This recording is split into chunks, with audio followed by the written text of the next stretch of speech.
Hello friend, welcome back to my YouTube channel. आज हम पढ़ेंगे चैप्टर 11 कार्य तथा ऊर्जा, वर्क एंड एनर्जी। पिछले कुछ अध्यायों में हम वस्तुओं की गति के वर्णन करने के तरीकों, गति का कारण तथा गुरुत्वाकर्षण के बारे में चर्चा कर चुके हैं। कार्य एक अन्य अवधारणा है जो हमें अनेक प्राकृतिक घटनाओं को समझने तथा उनकी व्याख्या करने में सहायता करती है। ऊर्जा तथा शक्ति का कार्य से निकट संबंध है। इस अध्याय में हम इन अवधारणाओं के बारे में अध्ययन करेंगे। सभी सजीवों को भोजन की आवश्यकता होती है। जीवित रहने के लिए सजीवों को अनेक मूलभूत गतिविधियां करनी पड़ती है। इन गतिविधियों को हम जैव प्रक्रम कहते हैं। इन प्रक्रमों के लिए ऊर्जा भोजन से प्राप्त होती है। कुछ अन्य क्रियाकलापों जैसे खेलने, गाने, पढ़ने, लिखने, सोचने, कूदने, दौड़ने या साइकिल चलाने के लिए भी हमें ऊर्जा की आवश्यकता होती है। कठिन क्रियाकलापों में अधिक ऊर्जा की आवश्यकता होती है। जंतु भी क्रियाकलापों में व्यस्त रहते हैं। उदाहरण के लिए कूद या दौड़ सकते हैं, उन्हें लड़ना पड़ता है, अपने शत्रुओं से दूर भागना पड़ता है, भोजन खोजना या आवास के लिए सुरक्षित स्थान खोजना पड़ता है। इसके अतिरिक्त कुछ जंतुओं को हम बोझा ढोने, गाड़ी खींचने या खेत जोतने के लिए उपयोग में लाते हैं।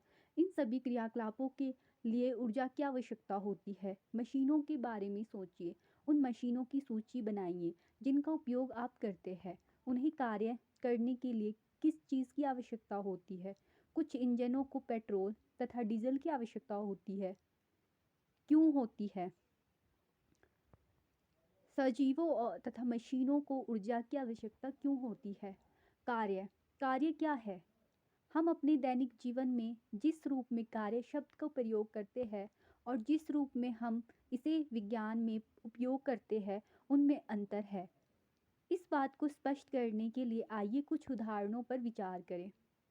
कठोर काम करने के बावजूद कुछ अधिक कार्य नहीं। कमली परीक्षा की तैयारी कर रही है। वह अध्ययन में बहुत सा समय व्यतीत करती है। वह पुस्तकें पढ़ती है, चित्र बनाती है, अपने विचारों को सुव्यवस्थित करती है, प्रश्न पत्रों को एकत्रित करती है, कक्षाओं में उपस्थित रहती है, अपने मित्रों के साथ समस्याओं पर विचार विमर्श करती है तथा प्रयोग करती है। इन क्रियाकलापों पर वह बहुत सी ऊर्जा व्यय करती है। सामान्य बोलचाल में वह कठोर काम कर रही है। यदि हम कार्य को वैज्ञानिक परिभाषा के अनुसार देखें तो इस कठोर काम में बहुत थोड़ा कार्य सम्मिलित है। आप एक बहुत बड़ी चट्टान को धकेलने के लिए कठोर परिश्रम कर रहे हैं। मान लीजिए आपके सारे प्रयत्नों के बावजूद चट्टान नहीं हिलती। आप पूर्णतया थक चुके हैं, तथापि आपने चट्टान पर कोई कार्य नहीं किया क्योंकि चट्टान में कोई विस्थापन नहीं हुआ। आप अपने सिर पर एक भारी बोझा रखकर कुछ मिनट के लिए बिना हिले ढुले खड़े रहते हैं। आप थक जाते हैं। आपने प्रयास किया है तथा अपनी बहुत सी ऊर्जा व्यय की है। क्या आप बोझे पर कुछ कार्य कर रहे हैं? हम विज्ञान में जिस प्रकार कार्य शब्द का अर्थ समझते हैं, उस रूप में इस स्थिति में कार्य नहीं किया गया है। प्राकृतिक दृश्यों को देखने के लिए आप सीढ़ियों पर चढ़कर इमारत की ऊपरी मंजिलों पर पहुंच जाते हैं। आप एक ऊंचे पेड़ पर भी चढ़ सकते हैं। वैज्ञानिक परिभाषा के अनुसार इन क्रियाकलापों में बहुत सा कार्य निहित है। अपने दैनिक जीवन में हम किसी भी लाभदायक शारीरिक या मानसिक परिश्रम को कार्य समझते हैं। कुछ क्रियाकलापों जैसे मैदान में खेलना, मित्रों से बातचीत करना, किसी धुन को गुनगुनाना, किसी चलचित्र सिनेमा को देखना, किसी समारोह में सम्मिलित होना को कभी कभी कार्य नहीं समझा जाता। कार्य क्या होता है, यह इस बात पर निर्भर है कि हम उसे कैसे परिभाषित करते हैं। विज्ञान में हम कार्य शब्द को भिन्न प्रकार के प्रयोग तथा परिभाषित करते हैं। इसे जानने के लिए आइए निम्न क्रियाकलाप करें। क्रियाकलाप 11.1। उपरोक्त अनुच्छेदों में हमने अनेक ऐसे क्रियाकलापों की चर्चा की जिन्हें प्राय हम अपने दैनिक जीवन में कार्य मानते हैं। इनमें से प्रत्येक क्रियाकलाप के लिए निम्नलिखित प्रश्नों का उत्तर दीजिए। किस वस्तु पर कार्य किया गया? वस्तु पर क्या घटित हो रहा है? कार्य कौन कर रहा है? कार्य की वैज्ञानिक संकल्पना। विज्ञान के दृष्टिकोण से हम कार्य को किस प्रकार देखते और परिभाषित करते हैं, यह समझने के लिए आइए कुछ स्थितियों पर विचार करें। किसी सतह पर रखे एक गुटके को धकेलें। गुटका कुछ दूरी तय करता है। आपने गुटके पर कुछ बल लगाया। जिससे गुटका विस्थापित हो गया। इस स्थिति में कार्य हुआ, एक लड़की किसी ट्रॉली को खींचती है और ट्रॉली कुछ दूर तक चलती है। लड़की ने ट्रॉली पर बल लगाया और यह विस्थापित हुई, इसलिए कार्य किया गया। एक पुस्तक को किसी ऊंचाई तक उठाइए, ऐसा करने के लिए आपको बल लगाना पड़ेगा। पुस्तक ऊपर उठती है, पुस्तक पर एक बल का लगाया गया तथा पुस्तक गतिमान हुई, इसलिए कार्य किया गया। उपरोक्त स्थितियों को ध्यानपूर्वक देखने से ज्ञात होता है कि कार्य करने के लिए दो दशाओं का होना आवश्यक है। वस्तु पर कोई बल लगना चाहिए तथा वस्तु विस्थापित होनी चाहिए। यदि इनमें से कोई भी दशा पूरी नहीं होती तो कार्य नहीं किया गया। विज्ञान में हम कार्य को इसी दृष्टि से देखते हैं। एक बैल किसी गाड़ी को खींच रहा है, गाड़ी चलती है, गाड़ी पर एक बल लग रहा है तथा गाड़ी कुछ दूर चलती है। क्या आपके विचार में इस स्थिति में कार्य किया गया है? क्रियाकलाप 11.2 अपने दैनिक जीवन की कुछ स्थितियों पर विचार कीजिए जिनमें कार्य सम्मिलित है। इनकी सूची बनाइए। अपने मित्रों से विचार विमर्श कीजिए। क्या प्रत्येक स्थिति में कार्य किया गया है? अपने उत्तरों का कारण जानने का प्रयत्न कीजिए। यदि कार्य हुआ है तो वस्तु पर कौन सा बल कार्य कर रहा है? वह कौन सी वस्तु है जिस पर कार्य किया गया है? जिस वस्तु पर कार्य किया गया है उसकी स्थिति में क्या परिवर्तन होता है? क्रियाकलाप 11.3 कुछ स्थितियों पर विचार कीजिए जब वस्तु पर बल लगने के बावजूद वह विस्थापित नहीं होती। ऐसी स्थिति पर भी विचार कीजिए जब कोई वस्तु बल लगे बिना भी विस्थापित हो जाए। प्रत्येक के लिए जितनी स्थितियां आप सोच सके उनकी सूची बनाइए। अपने मित्रों से विचार विमर्श कीजिए कि क्या इन स्थितियों में कार्य हुआ है। एक नियत बल द्वारा किया गया कार्य। विज्ञान में कार्य को कैसे परिभाषित किया जाता है, इसे समझने के लिए पहले हम उस स्थिति पर विचार करते हैं जब बल विस्थापन की दिशा में लग रहा हो। मान लीजिए किसी वस्तु पर एक नियत बल F कार्य करता है। मान लीजिए कि वस्तु बल की दिशा में S दूरी विस्थापित हुई। मान लीजिए W किया गया कार्य है। कार्य की परिभाषा के अनुसार किया गया कार्य बल तथा विस्थापन के गुणनफल के बराबर है। किया गया कार्य बराबर बल गुणा विस्थापन, W इक्वल टू F गुणा स्मॉल s। अतः किसी वस्तु पर लगने वाले बल द्वारा किया गया कार्य बल के परिमाण तथा बल की दिशा में चली गई दूरी के गुणनफल के बराबर होता है। कार्य में केवल परिमाण होता है तथा कोई दिशा नहीं होती है। समीकरण 11.1 में यदि F is equal to 1 newton तथा S इक्वल टू 1 m हो तो बल द्वारा किया गया कार्य 1 Nm होगा। यहाँ बल का मात्रक न्यूटन मीटर या जूल है। अतः एक जूल किसी वस्तु पर किए गए कार्य की वह मात्रा है जब 1 न्यूटन का बल वस्तु को बल की क्रिया रेखा की दिशा में 1 मीटर विस्थापित कर दे। समीकरण 11.1 को ध्यानपूर्वक देखिए।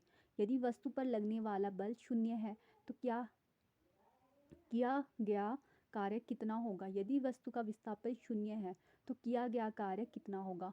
उन दशाओं का उल्लेख कीजिए जिनका कार्य होने के लिए पूरा होना आवश्यक है। किसी वस्तु पर 5 न्यूटन बल लग रहा है। बल की दिशा में वस्तु 2 मीटर विस्थापित होती है।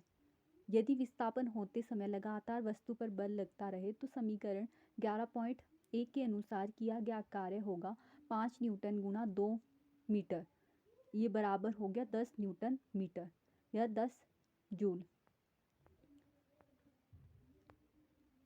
यह अन्य स्थिति पर विचार करें जिसमें बल तथा विस्थापन एक ही दिशा में है। एक बच्चा किसी खिलौना कार को चित्र 11.4 में दर्शाए अनुसार धरती के समांतर खींच रहा है। बच्चे ने कार के विस्थापन की दिशा में बल लगाया है। इस स्थिति में क्या किया गया कार्य बल तथा विस्थापन के गुणनफल के बराबर होगा। इस प्रकार की स्थिति में बल द्वारा किया गया कार्य धनात्मक माना जाता है। अब एक स्थिति पर विचार करें जिसमें कि एक वस्तु समान वेग से किसी नियत दिशा में गति कर रही है और उस पर विपरीत दिशा में एक अवमंदक बल F आरोपित किया जाता है, अर्थात दोनों दिशाओं के बीच 180 डिग्री का कोण बन रहा है। माना कि वस्तु स्मॉल s दूरी के विस्थापन के पश्चात रुक जाती है। ऐसी स्थिति में बल कैपिटल F द्वारा किया गया कार्य ऋणात्मक माना जाता है और इसे ऋण चिन्ह द्वारा निर्दिष्ट किया जाता है। बल द्वारा किया गया कार्य F गुणा माइनस S या माइनस F गुणा S है। जब बल विस्थापन की दिशा के विपरीत दिशा में लगता है तो किया गया कार्य ऋणात्मक होता है। जब बल विस्थापन की दिशा में लगता है तो किया गया कार्य धनात्मक होता है। उपरोक्त विचार विमर्श से यह स्पष्ट है कि किसी बल द्वारा किया गया कार्य धनात्मक तथा ऋणात्मक दोनों में से कोई एक हो सकता है। इसे समझने के लिए आइए निम्नलिखित क्रियाकलाप करें। क्रियाकलाप 11.4 किसी वस्तु को ऊपर उठाइए। आपके द्वारा वस्तु पर लगाए गए बल के द्वारा कार्य किया गया। वस्तु ऊपर की ओर चलती है। आपके द्वारा लगाया गया बल विस्थापन की दिशा में है, तथापि वस्तु पर गुरुत्व बल भी कार्यरत है। इनमें से कौन सा बल धनात्मक कार्य कर रहा है, कौन सा बल ऋणात्मक कार्य कर रहा है, कारण बताइए। एक कूली 15 केजी का जो बोझ है धरती से 1.5 मीटर ऊपर उठाकर अपने सिर पर रखता है। उसके द्वारा जो बोझे पर किए गए कार्य का परिकलन कीजिए। हल। बोझ का द्रव्यमान m = 15 kg तथा विस्थापन s = 1.5 m। किया गया कार्य w = f × स्मॉल s। ये हो गया mg × s। 15 kg m और s दी है 10 मीटर पर सेकंड का स्क्वायर गुणा 1.5 मीटर।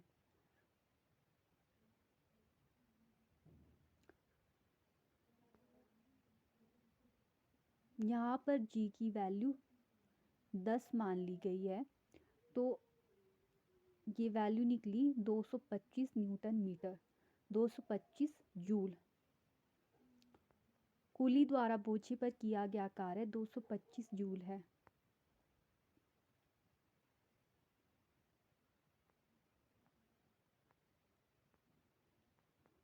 ऊर्जा। ऊर्जा के बिना जीवन असंभव है। ऊर्जा की आवश्यकता दिन प्रतिदिन बढ़ रही है। हमें ऊर्जा कहाँ से प्राप्त होती है? सूर्य हमारे लिए ऊर्जा का सबसे बड़ा प्राकृतिक स्रोत है।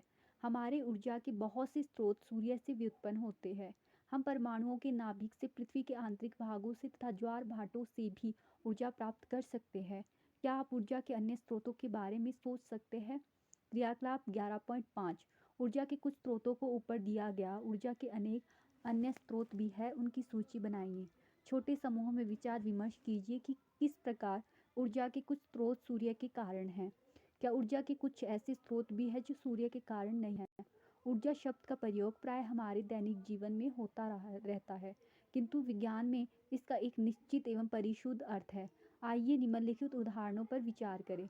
जब तीव्र वेग से गतिशील क्रिकेट की गेंद स्थिर विकेटों से टकराती है तो विकेट दूर जा गिरती है। इसी प्रकार जब हम किसी वस्तु को किसी निश्चित ऊंचाई तक उठाते हैं तब उसमें कार्य करने की क्षमता समाहित हो जाती है। आपने अवश्य ही देखा होगा कि ऊंचाई तक उठाया गया हथौड़ा जब लकड़ी के किसी टुकड़े पर रखी हुई कील पर प्रहार करता है तो वह कील को लकड़ी में ठोक देता है। हमने बच्चों को खिलौने जैसे खिलौनाकार में चाबी भरते भी देखा है, और जब यह खिलौना किसी फर्श पर रखा जाता है तो ये गति करने लगता है। जब किसी गुब्बारे में हवा भरकर उसे दबाते हैं तो उसकी आकृति में परिवर्तन होता है। यदि हम गुब्बारे को कम बल लगाकर दबाते हैं तो बल को हटाने पर यह अपनी मूल आकृति में वापस आ सकता है, किंतु यदि हम गुब्बारे को अधिक बल से दबाएं तो यह विस्फोटक ध्वनि कर फट भी सकता है। इन सभी उदाहरणों में वस्तुएं विभिन्न प्रकार से कार्य करने की क्षमता अर्जित कर लेती है। यदि किसी वस्तु में कार्य करने की क्षमता है तो कहा जाता है कि इसमें ऊर्जा है। जो वस्तु कार्य करती है उसमें ऊर्जा की हानि होती है। जिस वस्तु पर कार्य किया जाता है उसमें ऊर्जा की वृद्धि होती है। किसी वस्तु में यदि ऊर्जा है तो यह कैसे कार्य करती है? कोई वस्तु जिसमें ऊर्जा है तो वह दूसरी वस्तु पर बल लगा सकती है। जब ऐसा होता है तो ऊर्जा पहली वस्तु से दूसरी वस्तु में स्थानांतरित हो जाती है। दूसरी वस्तु क्योंकि कुछ ऊर्जा ग्रहण करती है, इसलिए कुछ कार्य कर सकती है और इस प्रकार वह गति में आ सकती है। इस प्रकार पहली वस्तु में कार्य करने की क्षमता है। इसका अर्थ हुआ कि कोई भी वस्तु जिसमें ऊर्जा है कार्य कर सकती है। इस प्रकार किसी वस्तु में निहित ऊर्जा को उसकी कार्य करने की क्षमता के रूप में माना जाता है। इसीलिए ऊर्जा का मात्रक वही है जो कार्य का है, अर्थात जूल। एक जूल कार्य करने के लिए आवश्यक ऊर्जा की आवश्यकता 1 जूल होती है। कभी कभी ऊर्जा के बड़े मात्रक किलो जूल का उपयोग किया जाता है। किलो जूल 1000 जूल के बराबर होता है। ऊर्जा के रूप, सौभाग्य से जिस संसार में हम रहते हैं उसमें ऊर्जा अनेक रूपों में विद्यमान है। विभिन्न रूपों में स्थितिज ऊर्जा, गतिज ऊर्जा, ऊष्मीय ऊर्जा, रासायनिक ऊर्जा, विद्युत ऊर्जा, प्रकाश ऊर्जा सम्मिलित है। इसे सोचिए, आप कैसे ज्ञात करेंगे कि कोई सत्ता वस्तु जिसका अस्तित्व है ऊर्जा का रूप है? अपने मित्रों तथा अध्यापकों से विचार विमर्श कीजिए। जेम्स प्रेस्कॉट जूल एक प्रतिभाशाली ब्रिटिश भौतिकी विज्ञानी थे। वे अपने विद्युत तथा ऊष्मा गतिकी के अनुसंधानों के लिए विशेष रूप से प्रसिद्ध हुए। अन्य विचारों के अतिरिक्त उन्होंने विद्युत के ऊष्मीय प्रभाव के बारे में नियम बनाया। उन्होंने ऊर्जा संरक्षण नियम को प्रयोगात्मक रूप से सत्यापित किया तथा ऊष्मा की यांत्रिक तुल्यात्मक के मान की खोज की।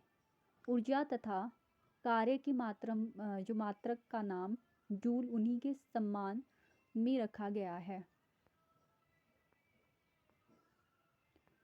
गतिज ऊर्जा। क्रियाकलाप 11.6। एक भारी गेंद लीजिए, इसे रेत की मोटी परत क्यारी पर गिराइए। गीले रेत की सतह अच्छा कार्य करेगी। गेंद को रेत पर लगभग 25 सेंटीमीटर की ऊंचाई से गिराइए। गेंद रेत में एक गड्ढा बना देती है। इस क्रियाकलाप को 50 सेंटीमीटर, 1 मीटर तथा 1.5 मीटर की ऊंचाइयों से गेंद को गिराकर दोहराइए। सुनिश्चित कीजिए कि सभी गर्त सुस्पष्ट दिखाई दे। गेंद को गिराने की ऊंचाई के अनुसार सभी गर्तों पर निशान लगाइए। उनकी गहराइयों की तुलना करें। इन में से कौन सी गर्त सबसे अधिक गहरी है? कौन सा गड्ढा सबसे अधिक उथला है? ऐसा क्यों है? गेंद ने किस कारण से गहरा गड्ढा बनाया है? विचार विमर्श कीजिए तथा विश्लेषण कीजिए। क्रियाकलाप 11.7। चित्र 11.5 के अनुसार उपकरण संचित कीजिए। एक ज्ञात द्रव्यमान के लकड़ी के गुटके ट्रॉली के सामने किसी सुविधाजनक निश्चित दूरी पर रखिए। पलड़े पर एक ज्ञात द्रव्यमान रखिए जिससे कि ट्रॉली गतिमान हो जाए। ट्रॉली आगे चलती है तथा लकड़ी के गुटके से टकराती है। मेज पर एक अवरोधक इस प्रकार लगाइए कि गुटके से टकराने के पश्चात ट्रॉली वहीं रुक जाए। गुटका विस्थापित हो जाता है। गुटके के विस्थापन को माप। इसका अर्थ हुआ कि जैसे ही गुटके से ऊर्जा ग्रहण की ट्रॉली द्वारा गुटके पर कार्य किया गया। यह ऊर्जा कहाँ से आई? पलड़े पर रखे द्रव्यमान को बढ़ाकर इस प्रयोग को दोहराइए। किस अवस्था में विस्थापन अधिक है? किस अवस्था में किया गया कार्य अधिक होगा? इस क्रियाकलाप में गतिशील ट्रॉली कार्य करती है, अतः इसमें ऊर्जा विद्यमान है। एक चलती हुई वस्तु कार्य कर सकती है। एक तेज चलती वस्तु अपने सदृश अपेक्षाकृत धीमी चलती हुई वस्तु से अधिक कार्य कर सकती है। एक गतिशील गोली, बहती हुई हवा, घूमता हुआ पहिया, एक गतिशील पत्थर, ये सभी कार्य कर सकते हैं। गोली लक्ष्य को कैसे भेद पाती है? बहती हुई हवा पवन चक्की की पंखुड़ियों को कैसे घुमा पाती है? गतिशील वस्तुओं में ऊर्जा होती है। गिरता हुआ नारियल, गतिशील कार, लुढ़कता हुआ पत्थर, उड़ता हुआ हवाई जहाज, बहता हुआ पानी, बहती हुई हवा, दौड़ता हुआ खिलाड़ी आदि सभी में गतिज ऊर्जा विद्यमान है। संक्षेप में, किसी वस्तु में उसकी गति के कारण निहित ऊर्जा को गतिज ऊर्जा कहते हैं। किसी वस्तु की गतिज ऊर्जा उसकी चाल के साथ बढ़ती है। किसी गतिशील वस्तु में उसकी गति के कारण कितनी ऊर्जा निहित होती है? परिभाषा के अनुसार हम कह सकते हैं कि किसी निश्चित वेग से गतिशील वस्तु को गतिज ऊर्जा उस वस्तु पर इस वेग को प्राप्त करने के लिए किए गए कार्य के बराबर है। आइए अब किसी वस्तु की गतिज ऊर्जा को एक समीकरण के रूप में व्यक्त करें। मान लीजिए m द्रव्यमान की एक वस्तु एक समान वेग u से गतिशील है। अब मान लीजिए जब इस पर एक नियत बल F विस्थापन की दिशा में लगता है तो वस्तु s दूरी तक विस्थापित हो जाती है। समीकरण 11.1 से किया गया कार्य WF s के बराबर होता है। वस्तु पर किए गए कार्य के कारण इसके वेग में परिवर्तन होगा। मान लीजिए कि इसका वेग u से v हो जाता है। मान लीजिए उत्पन्न हुए त्वरण का मान a है। अनुभाग 8.5 में हमने गति के 3 समीकरणों के बारे में अध्ययन किया है। एक समान त्वरण a से गतिशील किसी वस्तु के प्रारंभिक वेग u, अंतिम वेग v तथा विस्थापन s के बीच निम्न संबंध है। V square minus you square is equal to 2as। S is equal to V square minus you square upon 2a। अनुभाग 9.4 से हमें ज्ञात है कि F बराबर ma। इस प्रकार समीकरण 11.2 को समीकरण 11.1 में रखने पर हम बल F द्वारा किए गए कार्य को लिख सकते हैं। W बराबर स्मॉल m a गुणा v square minus you square upon 2a। W is equal to आ गया 1/2 m ब्रैकेट में v square minus you square. यदि वस्तु की गति अपनी विराम अवस्था से प्रारंभ होती है अर्थात u इज इक्वल टू 0, तब W बराबर हो जाएगा 1/2 mv स्क्वायर। यह स्पष्ट है कि किया गया कार्य वस्तु की गतिज ऊर्जा में परिवर्तन के बराबर है। यदि u बराबर 0 किया गया कार्य होगा 1/2 mv स्क्वायर। अतः m द्रव्यमान की तथा एक समान वेग v से गतिशील वस्तु की गतिज ऊर्जा का मान E के बराबर 1/2 mv स्क्वायर होगा। उदाहरण 11.3 15 kg द्रव्यमान की एक वस्तु 4 मीटर पर सेकंड के एक समान वेग से गतिशील है। वस्तु की गतिज ऊर्जा कितनी होगी? यहाँ पर m वस्तु का द्रव्यमान दिया है 15 kg, वस्तु का वेग दिया है 4 मीटर पर सेकंड। समीकरण 11.5 E के बराबर 1/2 mv स्क्वायर, ये फॉर्मूला यूज़ करेंगे तो गतिज ऊर्जा आ जाएगी हमारे पास 120 J। वस्तु की गतिज ऊर्जा 120 जूल है। यदि किसी कार का द्रव्यमान 1500 किलोग्राम है तो उसके वेग को 30 किलोमीटर प्रति आवर से 60 किलोमीटर प्रति आवर तक बढ़ाने में कितना कार्य करना पड़ेगा? कार का द्रव्यमान 1500 किलोग्राम है। कार का प्रारंभिक वेग u 30 किलोमीटर प्रति आवर है। यहाँ पर 30 मल्टीप्लाई 1000 मीटर बटा 60 गुणा 60, यहाँ पे आ गया 25/3 मीटर पर सेकंड।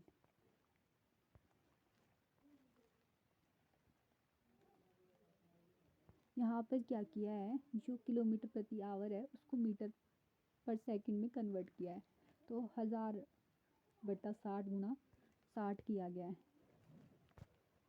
इसी प्रकार का अंतिम वेग v 60 किलोमीटर प्रति आवर है, तो इसको कन्वर्ट करके आया 50/3 मीटर पर सेकंड।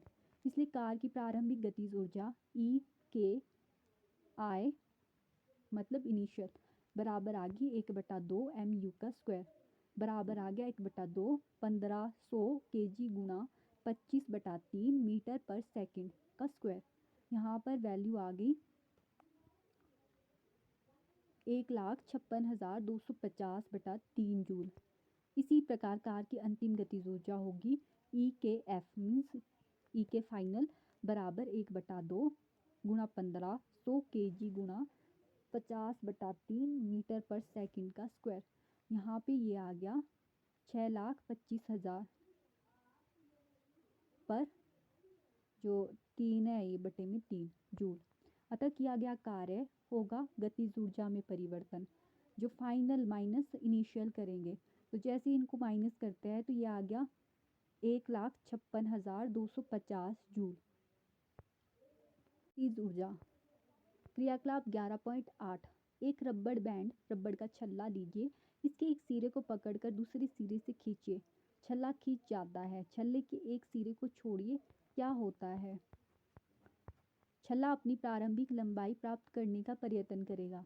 स्पष्ट है कि छल्ले ने अपनी खींची हुई स्थिति में कुछ ऊर्जा उपार्जित कर ली है। खींचने पर यह ऊर्जा किस प्रकार उपार्जित कर लेता है? क्रियाकलाप 11.9 एक सिलंगी लीजिए, निम्न चित्र में दर्शाए अनुसार अपने मित्र से इसके एक सिरे को पकड़ने के लिए कहिए। आप दूसरे सिरे को पकड़िए तथा अपने मित्र से दूर चले जाइए। अब आप सिलंगी को छोड़ दीजिए, क्या होता है? खींचने पर सिलंगी ने किस प्रकार ऊर्जा उपार्जित की तथा संपीड़ित करने पर भी सिलंगी ऊर्जा उपार्जित करेगी। क्रियाकलाप 11.10 एक खिलौना कार लीजिए, इसमें चाबी भरिए, कार को जमीन पर रखिए, क्या ये चलती है? इसने ऊर्जा कहाँ से उपार्जित की? क्या उपार्जित ऊर्जा चाबी द्वारा भरे गए लपेटों की संख्या पर निर्भर है? आप इसकी जांच कैसे कर सकते हैं? क्रियाकलाप 11.11 किसी वस्तु को एक निश्चित ऊंचाई तक उठाइए। वस्तु अब कार्य कर सकती है। छोड़ने पर यह नीचे गिरने लगती है। इसका अर्थ है कि इसने कुछ ऊर्जा उपार्जित कर ली है। अधिक ऊर्जा उठाने पर यह अधिक कार्य कर सकती है और इस प्रकार इसमें अधिक ऊर्जा विद्यमान हो जाती है। इसे ऊर्जा कहाँ से प्राप्त होती है? सोचिए तथा विचार विमर्श कीजिए। उपरोक्त परिस्थितियों में वस्तु पर किए गए कार्य के कारण इसमें ऊर्जा संचित हो जाती है। किसी वस्तु को स्थानांतरित की गई ऊर्जा इसमें स्थितिज ऊर्जा के रूप में संचित रहती है। यदि यह वस्तु की चाल या वेग में परिवर्तन करने के लिए उपयोग में नहीं आती है, वस्तु कार्य करने के लिए स्थिति प्राप्त कर लेती है। जब आप किसी रबड़ बैंड को खींचते हैं तो आप कुछ ऊर्जा स्थानांतरित करते हैं। बैंड में स्थानांतरित की गई ऊर्जा इसमें स्थितिज ऊर्जा के रूप में संचित हो जाती है। किसी खिलौना कार से चाबी भरते समय आप कार्य करते हैं। इसके अंदर कमानी में स्थानांतरित की गई ऊर्जा स्थितिज ऊर्जा के रूप में संचित हो जाती है। किसी वस्तु द्वारा इसकी स्थितिज अथवा विन्यास में परिवर्तन के कारण प्राप्त ऊर्जा को स्थितिज ऊर्जा कहते हैं। क्रियाकलाप 11.12 मतलब 11.12 बांस की एक खपच्ची लीजिए और इससे चित्र 11.6 में दिखाए अनुसार एक धनुष बनाइए। किसी हल्की डंडी का एक तीर बनाइए। तीर का एक सिरा धनुष को की तानित डोरी पर रखिए। अब डोरी को खींचिए और तीर को मुक्त कीजिए। तीर को धनुष से दूर जाते हुए देखिए। धनुष की आकृति में परिवर्तन पर ध्यान दीजिए। धनुष की आकृति में परिवर्तन के कारण उसमें संचित स्थितिज ऊर्जा तीर को गतिज ऊर्जा प्रदान करती है, जिससे तीर गतिशील होकर दूर जा गिरता है। किसी ऊंचाई पर वस्तु की स्थितिज ऊर्जा। वस्तु को किसी ऊंचाई तक उठाने में उसकी ऊर्जा में वृद्धि होती है। इसका कारण है कि इसको ऊपर उठाने में इस पर गुरुत्व बल के विरुद्ध कार्य किया जाता है। इस प्रकार की वस्तु में विद्यमान ऊर्जा उसकी गुरुत्व स्थितिज ऊर्जा है। भूमि से ऊपर किसी बिंदु पर किसी वस्तु की गुरुत्व स्थितिज ऊर्जा को वस्तु को भूमि से उस बिंदु तक उठाने में गुरुत्व बल के विरुद्ध किए गए कार्य द्वारा परिभाषित करते हैं। किसी ऊंचाई पर किसी वस्तु के गुरुत्व स्थितिज ऊर्जा के व्यंजक को ज्ञात करना सरल है। एक m द्रव्यमान की वस्तु के बारे में विचार कीजिए। मान लीजिए इसे धरती से h ऊंचाई तक ऊपर उठाया जाता है। ऐसा करने के लिए एक बल की आवश्यकता है।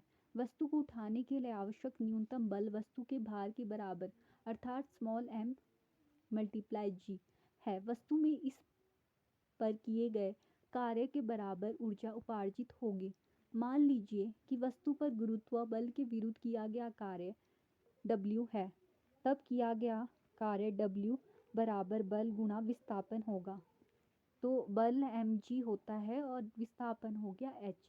तो इसका फॉर्मूला आ गया mgh।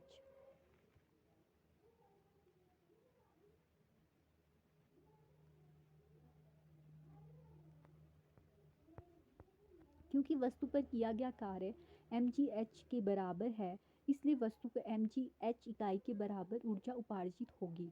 यह वस्तु की स्थितिज ऊर्जा EP है। EP बराबर mgh। वस्तु की किसी ऊंचाई पर स्थितिज ऊर्जा भूमि तल या आपके द्वारा चुने गए शून्य तल पर निर्भर है। किसी वस्तु के लिए दी गई स्थितिज के लिए एक तल के सापेक्ष स्थितिज ऊर्जा का कोई विशेष मान हो सकता है और किसी दूसरे तल के सापेक्ष स्थितिज ऊर्जा का कोई दूसरा मान हो सकता है। यह ध्यान देने योग्य बात है कि गुरुत्व बल द्वारा किया गया कार्य वस्तु की प्रारंभिक तथा अंतिम स्थितियों की ऊर्ध्वाधर ऊंचाइयों के अंतर पर निर्भर है, न कि उस रास्ते पर जिस पर की वस्तु ने गति की है। चित्र 11.8 में ऐसी स्थिति दिखाई गई है जहां एक गुटका स्थितिज A से स्थितिज B तक दो विभिन्न पथों से पहुंचाया गया है। मान लीजिए ऊंचाई AB बराबर h। दोनों ही स्थितियों में वस्तु पर किया गया कार्य mgh है। यहाँ पर उदाहरण दिया है 11.5। 10 केजी द्रव्यमान की एक वस्तु को धरती से 6 मीटर की ऊंचाई तक उठाया गया है। इस वस्तु में विद्यमान ऊर्जा का परिकलन कीजिए। जी का मान 9.8 मीटर पर सेकंड स्क्वायर है।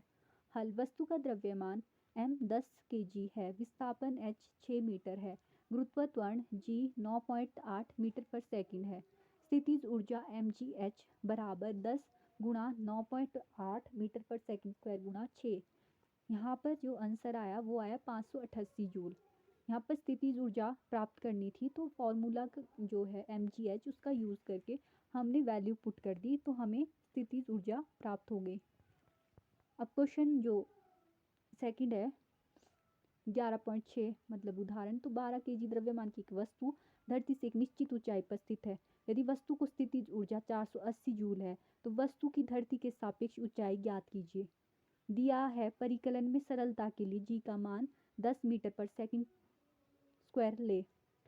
तो वस्तु का द्रव्यमान m 12 केजी है। स्थितिज ऊर्जा EP 440 J। तो EP बराबर आ गया mgh। तो 440 J बराबर 12 गुणा 10 गुणा h। तो h की वैल्यू यहाँ से आ गई 4 मीटर। वस्तु 4 मीटर की ऊंचाई पर स्थित है। क्या ऊर्जा के विभिन्न रूप परस्पर परिवर्तनीय हैं? क्या हम ऊर्जा का एक रूप से दूसरे रूप में रूपांतरण कर सकते हैं? प्रकृति में हमें ऊर्जा रूपांतरण के अनेक उदाहरण देखने को मिलते हैं। क्रियाकलाप 11.13 छोटे समूहों में बैठिए। प्रकृति में ऊर्जा रूपांतरण की विभिन्न विधियों पर विचार करें। अपने समूह में निम्न प्रश्नों के बारे में विचार विमर्श कीजिए। हरे पौधे खाना कैसे बनाते हैं? उन्हें ऊर्जा कहाँ से प्राप्त होती है? वायु एक स्थान से दूसरे स्थान को क्यों बहती है? कोयला तथा पेट्रोलियम जैसे ईंधन कैसे बने? किस प्रकार के ऊर्जा रूपांतरण जल चक्र को बनाए रखते हैं? क्रियाकलाप 11.14 अनेक मानव क्रियाकलापों तथा हमारे द्वारा उपयोग किए जाने वाले जुगतों में ऊर्जा रूपांतरण सम्मिलित है। इस प्रकार के क्रियाकलापों तथा जुगतों की एक सूची बनाइए। प्रत्येक क्रियाकलाप या जुगत में पहचानिए कि किस प्रकार का ऊर्जा रूपांतरण हो रहा है। ऊर्जा संरक्षण का नियम। क्रियाकलाप 11.13 व 11.14 में हमने सीखा कि ऊर्जा एक रूप से दूसरे रूप में परिवर्तित हो सकती है। इस प्रक्रिया में निकाय की कुल ऊर्जा का क्या हुआ? ऊर्जा रूपांतरण की अवस्था में निकाय की कुल ऊर्जा अपरिवर्तित रहती है। यह ऊर्जा संरक्षण के नियमानुसार है। इस नियम के अनुसार ऊर्जा केवल एक रूप से दूसरे रूप में रूपांतरित हो सकती है, ना तो इसकी उत्पत्ति की जा सकती है ना ही विनाश। रूपांतरण के पहले व रूपांतरण के पश्चात कुल ऊर्जा सदैव अचर रहती है। ऊर्जा संरक्षण का नियम प्रत्येक स्थिति तथा सभी प्रकार के रूपांतरणों में मान्य है। एक सरल उदाहरण पर विचार कीजिए। मान लीजिए स्मॉल m द्रव्यमान की एक वस्तु h ऊंचाई से स्वतंत्रता पूर्वक गिराई जाती है। प्रारंभ में स्थितिज ऊर्जा mgh है तथा गतिज ऊर्जा शून्य है। गतिज ऊर्जा शून्य क्यों है? यह शून्य है क्योंकि इसका प्रारंभिक वेग शून्य है। इस प्रकार वस्तु की कुल ऊर्जा mgh है। जब यह वस्तु गिरती है तो इसकी स्थितिज ऊर्जा गतिज ऊर्जा में परिवर्तित होगी। यदि किसी दिए हुए क्षण पर वस्तु का वेग v है तो गतिज ऊर्जा 1/2 mv² होगी। वस्तु जैसे नीचे गिरती है इसकी स्थितिज ऊर्जा कम होती जाती है तथा गतिज ऊर्जा बढ़ती जाती है। जब वस्तु धरती पर पहुंचने वाली होती है तो h 0 होगा तथा इस अवस्था में वस्तु का अंतिम वेग v अधिकतम हो जाएगा। इसलिए अब गतिज ऊर्जा अधिकतम तथा स्थितिज ऊर्जा न्यूनतम होगी। तथापि सभी बिंदुओं पर वस्तु की स्थितिज ऊर्जा तथा गतिज ऊर्जा का योग समान रहता है, अर्थात स्थितिज ऊर्जा गतिज ऊर्जा को जब जोड़ेंगे तो अचर आएगा। स्थितिज ऊर्जा mgh प्लस गतिज ऊर्जा 1/2 mv² बराबर हो गया अचर। किसी वस्तु की गतिज ऊर्जा तथा स्थितिज ऊर्जा का योग उसकी कुल यांत्रिक ऊर्जा है। हम देखते हैं कि किसी पिंड के मुक्त रूप से गिरते समय इसके पथ में किसी बिंदु पर स्थितिज ऊर्जा में जितनी कमी होती है गतिज ऊर्जा में उतनी ही वृद्धि हो जाती है। यहाँ पिंड की गति पर वायु प्रतिरोध के प्रभाव आदि की उपेक्षा की गई है। इस प्रकार गुरुत्व स्थितिज ऊर्जा का गतिज ऊर्जा में निरंतर रूपांतरण हो रहा है। क्रियाकलाप 11.15। 20 केजी द्रव्यमान का कोई पिंड 4 मीटर की ऊंचाई से मुक्त रूप से गिराया जाता है। निम्न सारणी के अनुसार प्रत्येक स्थितिज में स्थितिज ऊर्जा तथा गतिज ऊर्जा की गणना करके सारणी में रिक्त स्थानों को भरिए। परिकलन में सुविधा के लिए जी का मान 10 मीटर पर सेकंड स्क्वायर लीजिए। विचार कीजिए, यदि प्रकृति में ऊर्जा रूपांतरण संभव नहीं होता तो क्या होता। एक विचार के अनुसार ऊर्जा रूपांतरण के बिना जीवन संभव नहीं हो पाता। क्या आप इससे असहमत है या सहमत है। कार्य करने की दर, क्या हम सब एक ही दर से कार्य करते हैं या मशीनें ऊर्जा का उपयोग तथा रूपांतरण समान दर से करती है। अभिकर्ता एजेंट जो ऊर्जा रूपांतरण करते हैं विभिन्न दरों से कार्य करते हैं। आइए इसे निम्न क्रियाकलाप से समझें। क्रियाकलाप 11.16। दो बच्चे मान लीजिए ए तथा बी के बारे में विचार कीजिए। मान लीजिए दोनों का द्रव्यमान समान है। दोनों रस्ते पर अलग अलग चढ़ना प्रारंभ करते हैं। दोनों 8 मीटर की ऊंचाई तक पहुंचते हैं। मान लीजिए इस कार्य को करने में ए 15 सेकंड लेता है तथा बी 20 सेकंड लेता है। प्रत्येक बच्चे द्वारा किया गया कार्य कितना है। किया गया कार्य समान है, तथापि ए ने कार्य करने के लिए बी की अपेक्षा कम समय लिया। किस बच्चे ने दिए हुए समय मान लीजिए 1 सेकंड में अधिक कार्य किया। एक शक्तिशाली व्यक्ति किसी दिए हुए कार्य को अपेक्षाकृत कम समय में पूरा कर सकता है।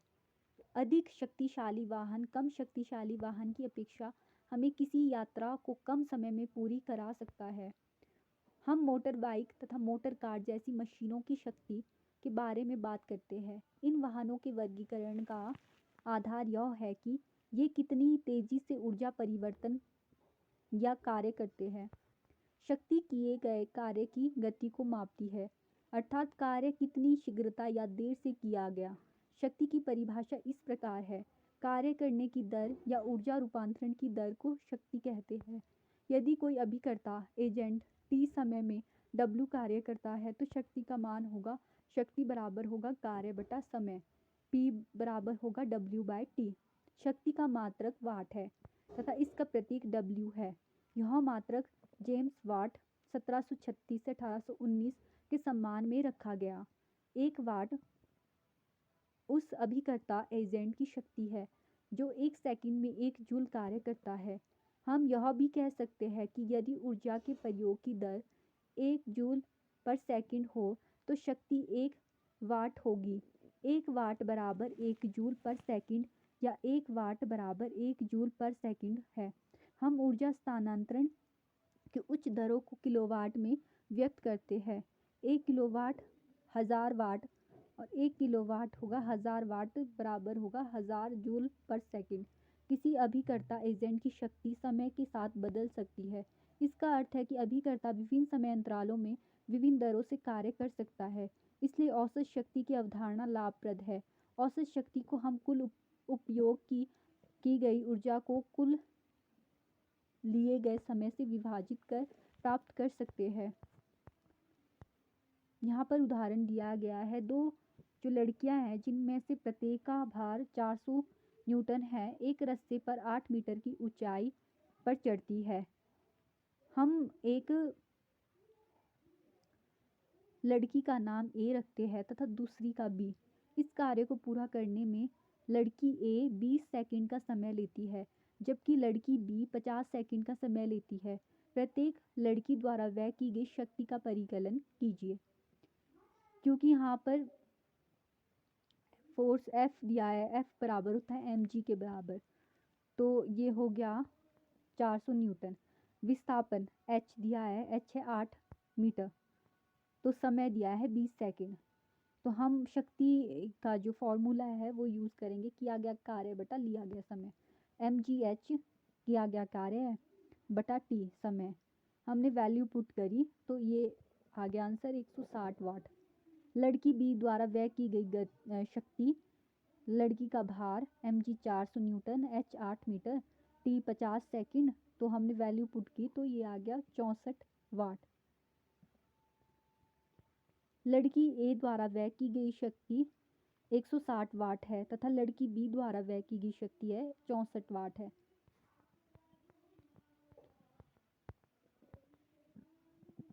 उदाहरण 11.8 50 केजी द्रव्यमान का एक लड़का एक सोपान जीना पर दौड़कर 45 सीढ़ियां 9 सेकंड में चढ़ता है। यदि प्रत्येक सीढ़ी की ऊंचाई 15 सेंटीमीटर है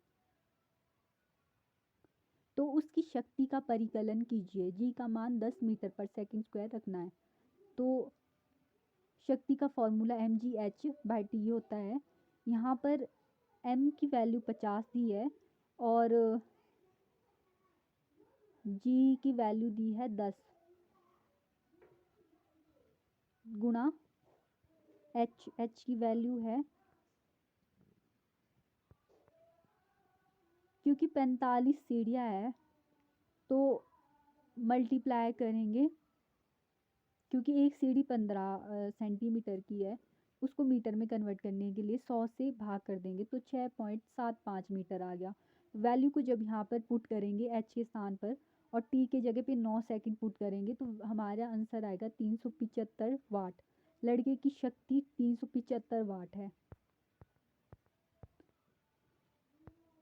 ऊर्जा का व्यावसायिक मात्रक। जूल ऊर्जा का बहुत छोटा मात्रक है, तो यह ऊर्जा की बड़ी राशियों को व्यक्त करने के लिए असुविधाजनक है। इसलिए हम ऊर्जा का एक बड़ा मात्रक उपयोग में लाते हैं जिसे किलोवाट घंटा कहते हैं। एक किलोवाट आवर से क्या तात्पर्य है? मान लीजिए हमारे पास एक मशीन है जो 1 सेकंड में 1000 जूल ऊर्जा उपयोग में लाती है। यदि इस मशीन को लगातार 1 घंटे तक उपयोग में लाए तो यह 1 किलोवाट घंटा ऊर्जा व्यय करेगी। इस प्रकार 1 किलोवाट घंटा ऊर्जा की वह मात्रा है जो 1 किलोवाट के किसी स्रोत को 1 घंटे तक उपयोग करने में व्यय होगी। 1 किलोवाट आवर हो गया, जिसका आ गया 3.6 मल्टीप्लाई 10⁻⁶ जूल। तो 1 किलोवाट आवर होता है 3.6 मल्टीप्लाई 10⁻⁶ जूल। घरों में, उद्योगों में तथा व्यावसायिक संस्थानों में व्यय होने वाली ऊर्जा को प्राय किलोवाट घंटा में व्यक्त करते हैं। उदाहरण के लिए एक महीने में उपयोग की गई विद्युत ऊर्जा को यूनिट के रूप में व्यक्त करते हैं। यहाँ एक यूनिट का अर्थ है 1 किलोवाट आवर। नेक्स्ट क्वेश्चन है यहाँ 60 वाट का एक विद्युत बल्ब प्रतिदिन 6 घंटे उपयोग किया जाता है।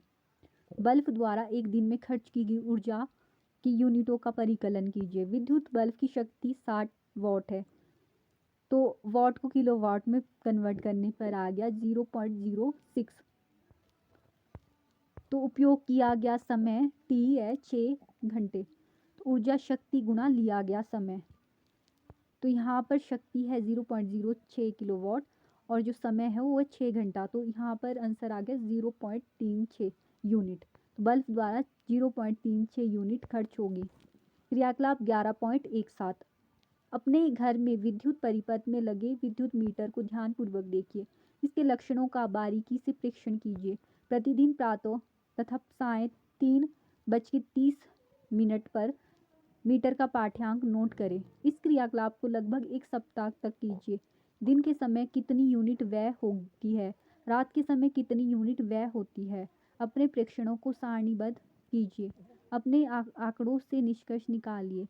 अपने प्रेक्षणों की तुलना विद्युत के मासिक बिल में दिए गए विवरणों से कीजिए।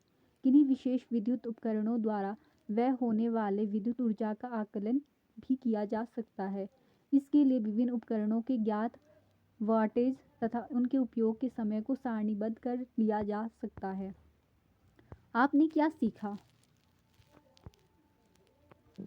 किसी पिंड पर किया गया कार्य, उस पर लगाए गए बल के परिमाण, वह बल की दिशा में उसके द्वारा तय की गई दूरी के गुणनफल से परिभाषित होता है। कार्य का मात्रक जूल है, अर्थात 1 जूल बराबर 1 न्यूटन गुणा 1 मीटर। किसी पिंड का विस्थापन 0 है तो बल द्वारा उस पिंड पर किया गया कार्य 0 होगा। यदि किसी वस्तु में कार्य करने की क्षमता हो तो यह कहा जाता है कि उसमें ऊर्जा है। ऊर्जा का मात्रक वही है जो कार्य का है। किसी गतिमान पिंड में उसकी गति के कारण ऊर्जा को गतिज ऊर्जा कहते हैं। v वेग से गतिशील किसी m द्रव्यमान की वस्तु की गतिज ऊर्जा 1/2 mv² के बराबर है। वस्तु द्वारा उसकी स्थितिज तथा आकृति में परिवर्तन के कारण प्राप्त ऊर्जा को स्थितिज ऊर्जा कहते हैं। पृथ्वी के तल से h ऊंचाई तक उठाई गई किसी m द्रव्यमान की वस्तु की गुरुत्वास्थितिज ऊर्जा mgh होगी। ऊर्जा संरक्षण नियम के अनुसार ऊर्जा का केवल एक रूप से दूसरे रूप में रूपांतरण हो सकता है। इसकी ना तो उत्पत्ति की जा सकती है और ना ही विनाश। रूपांतरण के पहले व रूपांतरण के पश्चात कुल ऊर्जा सदैव अचर रहती है। प्रकृति में ऊर्जा विभिन्न रूपों में विद्यमान रहती है, जैसे गतिज ऊर्जा, स्थितिज ऊर्जा, ऊष्मीय ऊर्जा, रासायनिक ऊर्जा आदि। किसी वस्तु की गतिज तथा स्थितिज ऊर्जाओं के योग को उसकी कुल यांत्रिक ऊर्जा कहते हैं। कार्य करने की दर को शक्ति कहते हैं। शक्ति का SI मात्रक वाट है। 1 वाट 1 जूल पर सेकंड है। 1 किलोवाट के दर से 1 घंटे में व्यय हुई ऊर्जा 1 किलोवाट घंटा के बराबर होती है। Thank you for watching. अगर मेरे द्वारा दी गई इन्फॉर्मेशन आपको महत्वपूर्ण लगती है तो मेरे चैनल को लाइक, शेयर और सब्सक्राइब कर ले।